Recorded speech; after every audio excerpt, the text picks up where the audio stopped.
So it's time for another Thursday 4, and still self-isolating. So in the studio again, and today I want to look at a way I try and perceive situations, which is by first of all evaluating the worst case scenario, and that could seem quite pessimistic, I suppose. So let me explain.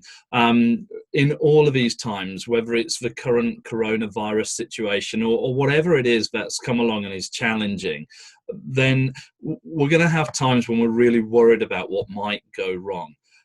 What I tend to do in those situations is think, well, what's the worst case scenario?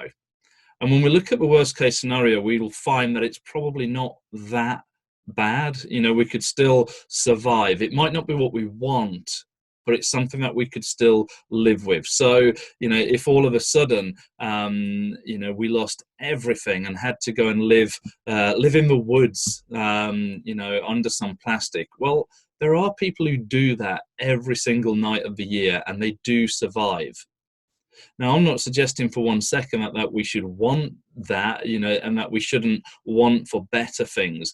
But if we can have a look at the worst case scenario and then say, okay, so that's the worst, then how can I make it better?